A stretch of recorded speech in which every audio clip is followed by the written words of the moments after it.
This film begins with a mysterious figure known as the Stranger, a nameless horseman who crosses the desert and arrives at a small town called Lago, located in the American Old West. This town relies on the silver mine managed by a group of powerful individuals. The presence of the Stranger is not warmly welcomed. Suspicious eyes are immediately cast on him from the moment he sets foot in the town.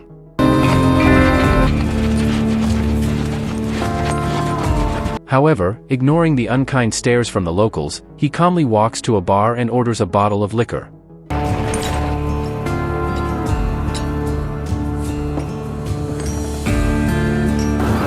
Beer.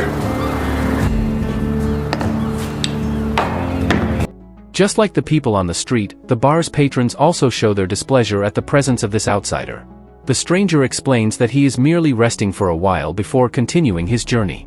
One man in the bar responds, saying that not many people can last long in this town, it's too harsh for outsiders.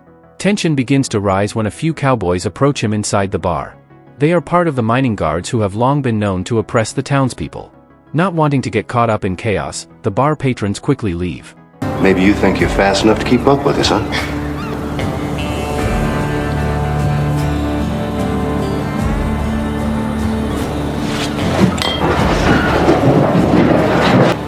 Faster than you'll ever live to be. Despite the intimidation, the Stranger shows no fear at all.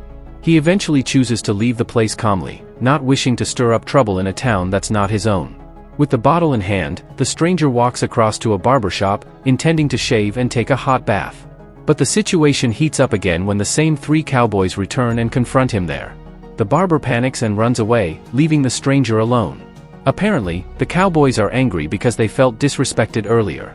They continue provoking him until finally, the Stranger loses patience and shoots all three dead.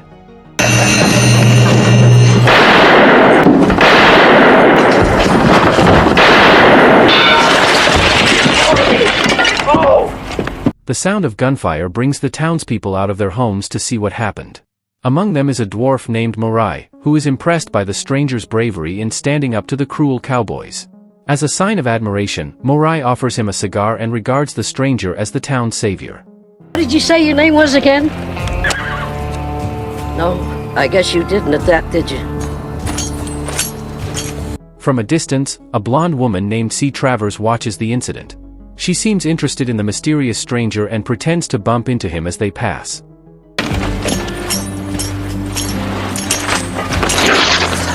Why don't you watch where you're going? If you want to get acquainted, why don't you just say so? Just a minute. I'm not finished with you yet. The Stranger, realizing it was deliberate, stays silent as C feigns anger and knocks the cigar from his hand. Annoyed by C's dramatic attitude, the Stranger drags her into the horse stable, showing that he's not someone to be messed with. This action makes the townspeople realize that this Stranger is no ordinary man. He's not the type who can be easily underestimated. That night, the Stranger goes to a hotel and rents a room to rest. In his sleep, he dreams of Jim Duncan, a U.S. Marshal who was tortured to death by Stacy Bridges and his brothers, Dan and Cole Carlin. During the incident, the people of Lago merely watched from a distance, too afraid to face Stacy and his gang to save Jim.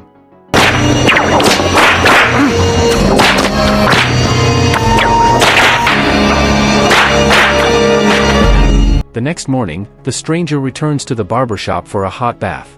Not long after, a sheriff named Sam meets him to discuss the shooting incident.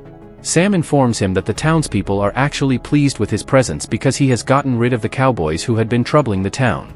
Meanwhile, the town council is discussing the possible return of Stacy and his two brothers, who are soon to be released from prison and might cause chaos in Lago, considering they were imprisoned due to the townspeople's actions.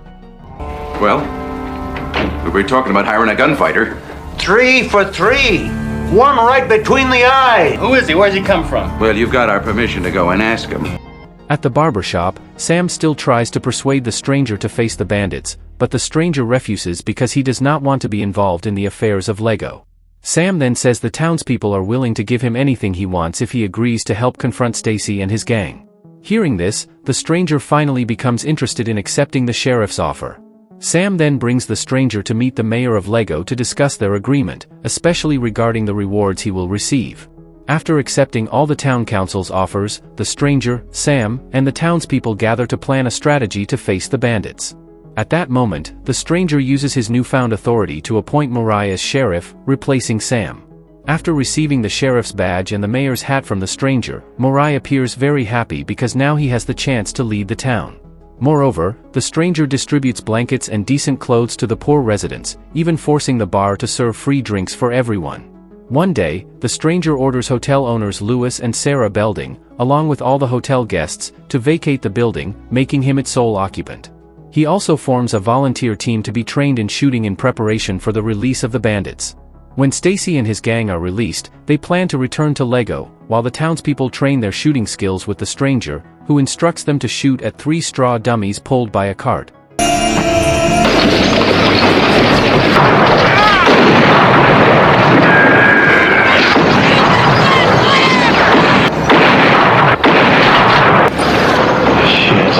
Unfortunately, none of the townspeople manage to hit them, so the stranger demonstrates his skill by accurately shooting the heads of all 3 dummies.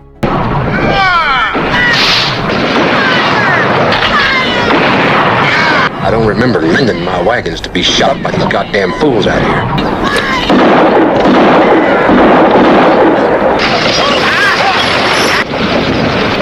here. You still here? No. After that, the stranger visits the carpenters and asks them to build a large banquet table. The carpenters agree as long as they are provided with wood. Without hesitation, the stranger takes them to the hotel and orders them to dismantle Lewis's warehouse for the wood. When Lewis finds out that his warehouse will be torn down, he becomes angry and opposes the idea, but there's little he can do since he had already agreed to follow all of the stranger's commands. Any objection? You men can go back to work. Meanwhile, Stacy and his gang arrive at a location where several men are gathering wood. Without hesitation, the bandits shoot all the men dead and take their clothes and horses to continue the journey to Lago. Better than walk in a man's camp. What the hell is going on?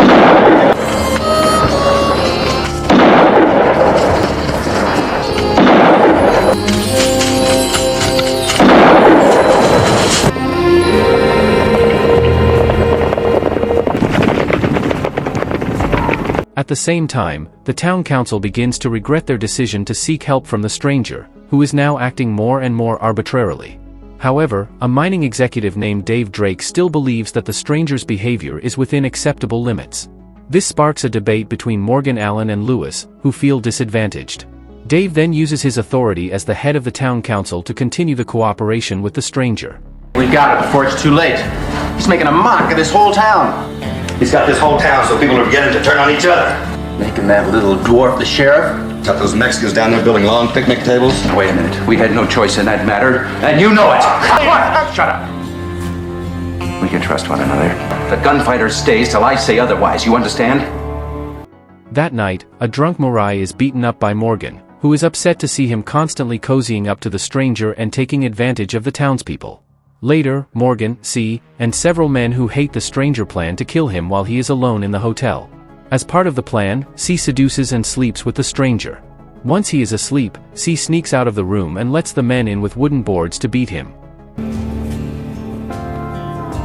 Welcome to Lago, you son of a bitch. However, they quickly realize they've been tricked because the figure they're beating is only a wooden dummy in bed. Anticipating the assassination attempt, the stranger had rigged the room with dynamite and immediately sets it off. Get out of here!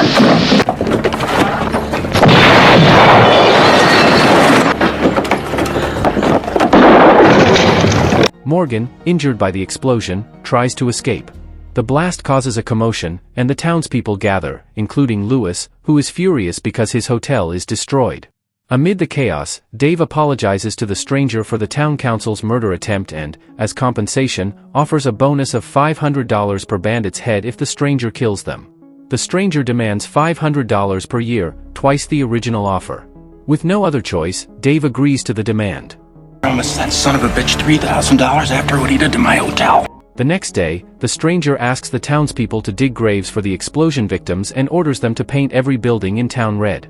He does this deliberately to keep them busy and prevent them from following him, as he plans to chase after Morgan. Before leaving, the stranger is seen writing the word "hell" on the town signpost. Meanwhile, Lewis argues with Sarah, who brings up Jim's death, a matter the people of Lago have long kept secret. Elsewhere, Morgan, while fleeing, accidentally encounters Stacy and his gang, who are still on their way to Lago. Seeing Morgan fall from his horse due to an arm wound, the three bandits approach him with hatred. Pay us back for some jail time that was rightfully his.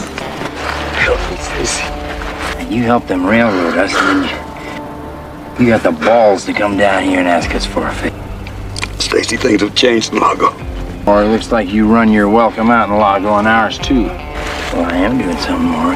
You just give me the combination of that big iron box. Years ago, it was Morgan who hired Stacy and his gang to kill Jim, which led to their imprisonment.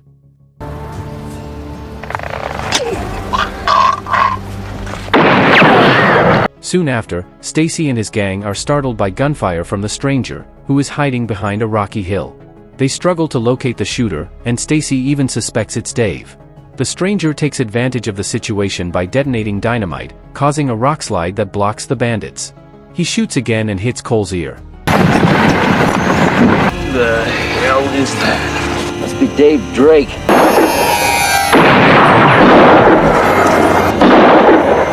He shot my ear off! Yep, there's Plan K. Though he could have killed them, the stranger chooses to toy with them. Realizing he's being played with, Stacy becomes furious. Satisfied, the stranger returns to Lago, which is now entirely painted red.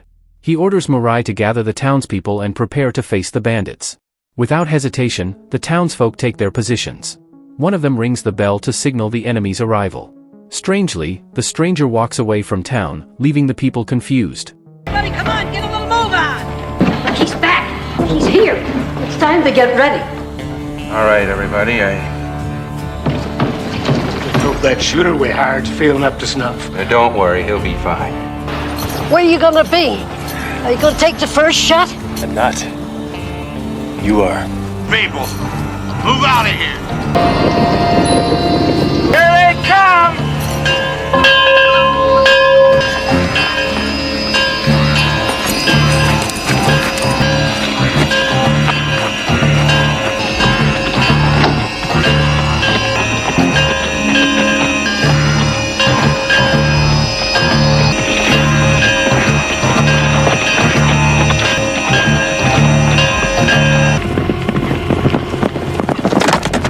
When Stacy and his gang arrive in Lago, they gallop in and fire shots into the air. Murai signals the people on rooftops to start shooting, but they panic and hide instead.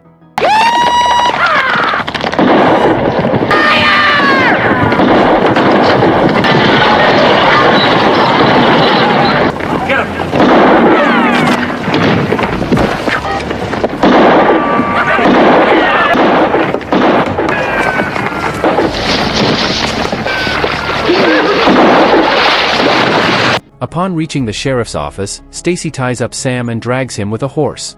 After torturing Sam, Stacy and his gang gather the townspeople in the bar and intimidate them.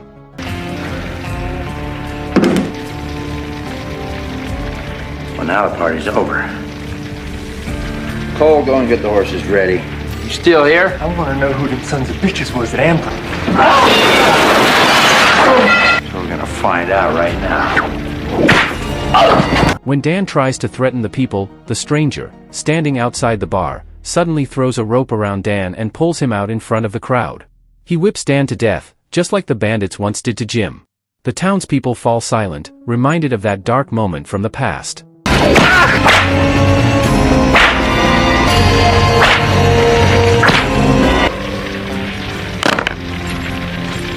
Stacy and Cole grow curious about who killed Dan. When they inspect the body, the stranger throws a stick of dynamite, causing everyone to scatter, although it doesn't explode. The act is meant to disperse the crowd.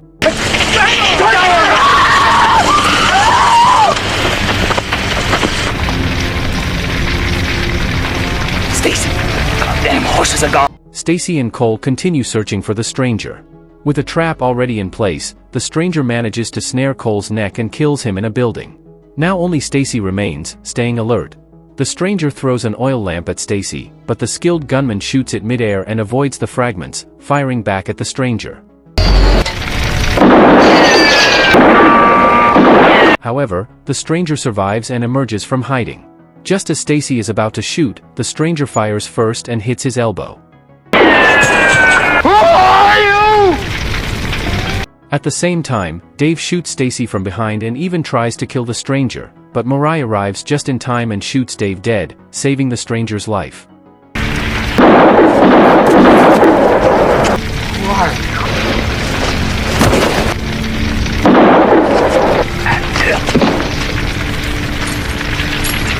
At the end of the film, the stranger is seen leaving Lago to continue his journey. He says farewell to Mirai, who stands near Jim's grave, a symbol of the townspeople's respect for the fallen marshal. Though the stranger has gone, the people of the town never learn his real name or identity. The end. This story teaches us that true courage doesn't always come from those we know, and that truth sometimes emerges from the most unexpected individuals.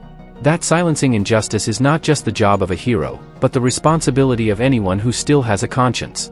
And when the stranger finally left, he left behind the most valuable lesson, that silence in the face of injustice is a form of betrayal, and that every wound from the past can only be healed by the courage to take a stand today. If you enjoyed this video, don't be shy, hit the like button, and if you disliked it, hit the dislike button twice just to be sure. You should watch the full movie. Thank you very much for watching.